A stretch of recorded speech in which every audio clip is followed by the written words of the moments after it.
జిల్లా press club నందు PN Yanadi Mahanadu సభ్యులు మీడియా సమావేశం. రాష్ట్ర అధ్యక్షులు చోటూరు సీనయ్యతో మీడియాతో మాట్లాడుతూ నిరుపేద యానాదుల సమస్యలపై నిత్య పోరాటం చేస్తూ Aadhaar, ration, job, health insurance card లేని వారికి ఆయా గ్రామాల గురించి వారికి పలు కార్డులు తీసిస్తూ ప్రభుత్వ పథకాలపై అవగాహన కల్పిస్తున్నామన్నారు. అందులో భాగంగా దీర్ఘకాలికంగా 40 నుంచి 50 సంవత్సరాల నుండి పూరి గుడిసెల్లో మగ్గుతుపోతున్న నిరుపేద యానాదులకు ఇంతవరకు పక్కా గృహాలు లేకపోవడం, ప్రభుత్వ పథకాలు అందకపోవడం ముఖ్య కారణమని, నిరుపేద యానాదులకు వారి జీవితాలు తలరాతలు మారుస్తున్నామని కొంతమంది యానాద కుల నాయకులు మనీ నమ్మబలుకుతూ పలు రాజకీయ పార్టీలతో చేతులు కలిపి వ్యక్తిగతంగా బలపడడానికి అమాయకపు నిరుపేద యానాదులు బలి చేస్తున్నారన్నారు. ఈ మీడియా సమావేశంలో రాష్ట్ర అధ్యక్షులు చోటూరు సీనయ్య తెలియజేశారు. పోర్ట్లూరు జయవర్ధన్ ఈ నెల్లూరులో సృష్టించిన అరాచకాలు, అల్లర్లు మీరే చూడండి. ఏదైనా ఒక ప్రక్రియ ఉంటుంది. ఏదన్నా ఇబ్బందులు జరిగితే కలెక్టర్ గారికి ఒక లెటర్ ఇచ్చుకుంటే దానికి మినిమం 15 రోజులు టైం పడుతుంది. ఈ 15 రోజుల టైంలో వెంటనే డబ్బు ఉన్న అహంకారంతో ఈరోజు గౌరవనీయులు జిల్లా కలెక్టర్ శ్రీ పొట్టి శ్రీరాములు నెల్లూరు జిల్లా కలెక్టర్ గారికి అర్జీ ఇస్తారు. వెంటనే తెల్లారి మళ్ళీ విజయవాడ వెళ్ళి ఎన్నికల కమిషనర్ గారికి నోటీసులు, కలెక్టర్ గారి మీద ఆరోపణలు, వెంటనే మాకు పరిష్కారం అవ్వలేదు. అదేవిధంగా ఎన్నికల కమిషనర్ మీద కూడా ఆరోపణలు, వెంటనే మాకు పరిష్కారం కాలేదు. ఎవరికైనా ఏ బాధితులైనా ఒక అధికారికి లెటర్ ఇచ్చినప్పుడు, రిప్రెషన్ ఇచ్చినప్పుడు కనీసం మినిమం 15 రోజులు టైం పడుతుంది. ఈ 15 రోజులలో ఏ విధంగా సృష్టించాడో మీకు చూపిస్తాను. నా మిత్రుడు చాలా మంది అంటే మా పిఎన్ యానాది మహానాడు చేసే కార్యక్రమాల్లో చూసేవాళ్ళంతా నాకు ఫోన్ చేసి ఈ విధంగా రాష్ట్రంలో నువ్వు ఎక్కడున్నా సరే ఆయా జిల్లాల్లో, మండలాల్లో పర్యటించి ఎవరి సమస్యలైనా తీరుస్తూ ఉంటావు, కానీ మీ నెల్లూరు జిల్లాలో జరిగే ఇలాంటి వాటి మీద నువ్వు ఎందుకు మద్దతు తెలపట్లేదని చెప్పి నాకు ఫోన్లు చేసి చాలా మిత్రులు అడగడం జరిగింది. వారికి ఒకే సమాధానం చెప్పాను నేను, ఇది ఒక వ్యక్తిగతంగా జరుగుతుంది, ఒక వ్యక్తిగతంగా ఒక్కడి కోసమే జరుగుతుంది, అందుకోసం నేను దీంట్లో పాల్గొనలేకపోయాను. లేదనుకుంటే ఒక మనిషికి, మా యానాది జాతి బిడ్డలకు కానీ యానాది కులంలో ఎవరికైనా అన్యాయం జరిగినా అక్కడ నేను కనిపిస్తాను, వాళ్ళు పిలిచినా పిలవకపోయినా నా దృష్టికి వస్తే వెళ్తానని చెప్పాను. మీకు కళ్ళ కట్టినట్టు నేను చూపిస్తాను. పోర్ట్లూరు జయవర్ధన్ చేసే ఇది ఫస్ట్ ఫోటో. ఇది నా మిత్రుడు, అతను ఇందుకూరుపేట వైఎస్ఆర్సీపీ మండల అధ్యక్షుడిగా పనిచేస్తాడు, ఇందుకూరుపేట.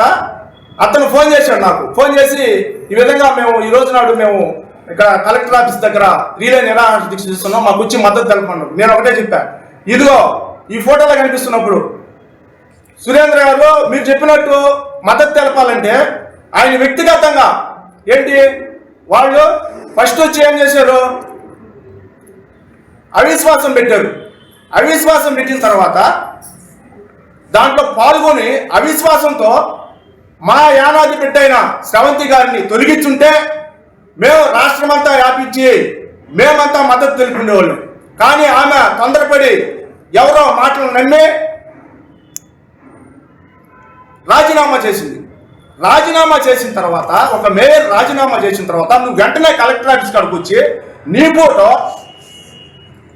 మేయర్ ఫోటో పెట్టుకొని నువ్వు ఇక్కడ ఏ విధంగా కలెక్టర్ ఆఫీసులో నువ్వు ఏ విధంగా పెడతావు? ఇది నేను అడిగాను అతను, నా మిత్రుడిని సురేంద్రని. ఈ విధంగా ఫోటో పెట్టినప్పుడు ఎవరు వస్తారు, అసలు ఇది తెలియచేస్తున్నారు అని చెప్పారు. వెంటనే ఆ ఫోటో మార్చేసుకున్నారు, మళ్ళీ ఇది పెట్టేశారు. అంటే ఆయన చేసిన డ్రామాలో ఫస్ట్ సాక్ష్యం ఇది.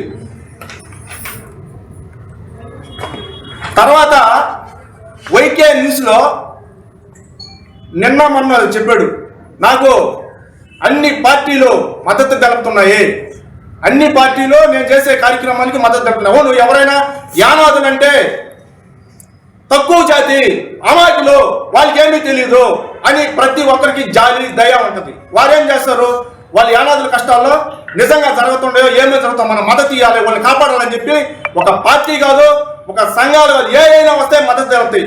కానీ ఇతనేం చెప్పాడు తెలుసా, వాళ్ళు ఈయన చేసే రిలే నిరాశ దీక్షకి మద్దతు తెలపడానికి వచ్చారు. ఆ మీడియాలో చెప్తాడు, పలాని బిఎస్పీ వాళ్ళకి ఫోన్ చేసి పిల్లలు పంపించుకున్నాను, పలాని కమ్యూనిస్టు వాళ్ళకి ఫోన్ చేసి పిల్లలు పంపించుకున్నాను, తర్వాత ఇంకో పార్టీలు అన్ని పార్టీల పేర్లు చెప్పి వాళ్ళందరినీ ఫోన్లు చేసి పిల్లలు పంపించుకున్నాను, నాకు మద్దతు తెలిపారు. కానీ వైసీపీ ప్రభుత్వం కానీ వైసీపీ కార్యకర్తలు కానీ వైసీపీకి సంబంధించిన వారు నాకు మద్దతు తెలపలేదు, వారు కూడా నాకు మద్దతు తెలుపుకుంటే బాగుండేది అని అన్నాడు. కానీ ఫస్ట్ నుంచి చివరి దాకా ఉండింది వైఎస్ఆర్సీపీ కార్యకర్తలే, నాయకులే, అది మా యానాది కులస్తులే. కానీ నువ్వు ధైర్యంగా చెప్పుకోవాలి, ఇదొక డ్రామా నువ్వు చేస్తున్నారు, వాళ్ళు ఖచ్చితంగా వైఎస్ఆర్సీపీలో వస్తున్నారు, కానీ నువ్వు ధైర్యంగా చెప్పుకోలేకపోతున్నావు, అదొక డ్రామా. ఈయన కింద ఉన్న పేరు మీరే చూడండి, ఎందే వెంకట సుబ్బయ్య గారు, గుంటూరు జిల్లా అధికార ప్రతినిధి వైఎస్ఆర్సీపీ పార్టీ. ఈయన ఫస్ట్ నుంచి కూడా ఉన్నాడు, ఆయన బాపట్ల జిల్లా పైన ఆయన పేరు కొమరగిరి వెంకట ప్రసాద్ గారు, బాపట్ల జిల్లా ST cell president YSRCP Congress party. ఈయన ఉన్నాడు లాస్ట్ నుంచి. ఈయన మా యానాది జాతి బిడ్డ అమ్మగారు అవుతారు, నాకు చూడండి. ఆమెను కూడా నాకు ఎవరు మద్దతు తెలపలేదంట. ఆమె ఏం చేస్తుంది, రాపూరి ప్రభావతి గారు రాష్ట్ర ST cell zonal president YSRCP Congress party. ఆమె లేదా మీ అంట. తర్వాత వచ్చి ఈయన నా మిత్రుడు, ఈయన పేరు చౌటూరు రమేష్, మా ఇంటి పేరు పెట్టుకుంటాడు, నా ప్రాణ స్నేహితుడు. పోయినప్పుడు బాపట్ల పోతే కనిపిస్తాడు, పలకరిస్తాడు. కానీ ఇతని పోస్ట్ వచ్చి వైసీపీ రాష్ట్ర ఎస్టీ సెల్ మాజీ కార్యదర్శి చౌటూరు రమేష్ గారు. ఈయన కూడా ఉన్నాడు. కానీ వీళ్ళంత మంది ఉండి నీ వైసీపీ కార్యకర్తలు, మన యానాది బిడ్డలో, మన యానాది కులకు సంబంధించిన వాళ్ళు అంతమంది ఉంటే నువ్వు వైసీపీ పార్టీ వాళ్ళే నాకు మద్దతు తెలపలేదని ఏ విధంగా చెప్తావు నువ్వు? ఒక డాక్టర్ బిఆర్ అంబేద్కర్ భావాజాలతో ప్రతి ఒక్కరికి హక్కులు కల్పించున్నారు. ఈ హక్కులు మనం ఉపయోగించుకోవాలి, అంతేగాని మనకు సురుగు తగిలినప్పుడే డాక్టర్ బిఆర్ అంబేద్కర్ గుర్తు రావడం ఇదంతా చాలా దురదృష్టకరం.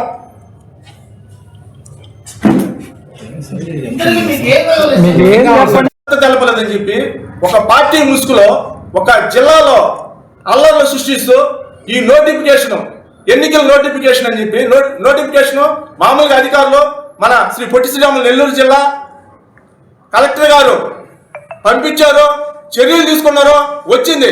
దానికి కూడా ఇప్పుడు మా వల్లనే ఇది వచ్చింది, నోటిఫికేషన్ వచ్చింది. ఈ 15 రోజుల్లో మేము చేసేది ఎక్కడైనా సరే మేము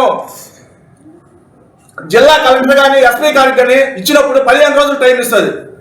15 రోజులు టైం కాకుండా ఈ లోపలే మాకు వచ్చేసింది. 15 రోజులు టైం తర్వాత వాళ్ళు పద్ధతి ప్రకారం అధికారులు, ప్రభుత్వ అధికారులు ఇచ్చారు, దానికి కూడా మేమే చేసామని చెప్పి డబ్బాలు కొట్టుకుంటూ ఒక భయంకరమైన ప్రభావం సృష్టిస్తున్నారు. ఇవన్నీ మానుకోవాలి. అదేవిధంగా మాట్లాడేటప్పుడు అంటే ఒక గిరిజన నాయకుడు అంటాం. గిరిజన నాయకుడు అంటే గిరిజనులు ఎంతమంది బలైపోండారో, కళ్ళ కట్టినట్టు ఆధార్ కార్డులు లేక వికలాంగురాలు ఎంతమంది ఉంటున్నారు. ఎప్పుడన్నా గిరిజన నాయకులు అని చెప్పుకునే వాళ్ళు మీరు ఎప్పుడన్నా ఇల్లు చూసుంటారా? ఎవరిదన్నా సమస్య పరిష్కరించుంటారా? ఈ మధ్య వరికుంటపాడులో 2 పిల్లలు సైజు దాకా అయ్యారు. వాళ్ళు ఎప్పుడన్నా పరామర్శించారా? పండగ పూట ఇసుకపల్లిలో సముద్ర తీరంలో యానాదిపేటలో మరణించారు, పరామర్శించారా? ఎప్పుడైనా రాష్ట్రంలో కానీ, జిల్లాలో కానీ, గ్రామాలలో కానీ మీరు మన సమస్యల గురించి ఏమన్నా దృష్టి పెట్టారా? ఇది ఎందుకు చెప్తున్నానంటే మీ వల్ల నష్టపోయిన నేను ఒక బాధితుడిని. కారణం వెడలూరు మండలానికి సంబంధించిన మన్మధరాపేట చౌటూరు శ్రీనయ్య, బిఎల్ శేఖరు, నాకు ఫస్ట్ ఈ కుల సంఘాలన్నీ తెలియదు. నేను ఒక బాధితుడిని. నేను నష్టపోయి వాళ్ళకి ఫోన్లు చేస్తే నీకు న్యాయం చేస్తానని చెప్పి నన్ను పోట్లూరు జయవర్ధన్ శ్రవంతి గారు అప్పుడు మేయర్గా ఉన్నప్పుడు పలుసార్లు అక్కడికి తీసుకొచ్చి నీకు న్యాయం చేస్తామని చెప్పడం జరిగింది. కానీ భయభాంతులు చేసి నీ మీద తప్పుడు కేసులు పెడతాం, మేము నాయకులు అని చెప్పి నాగే మీరు ద్రోహం చేశారు. ఇక్కడ మీరు ప్రజలకు వెళ్ళి ఏం చేయగలరని చెప్పి అంటున్నాను.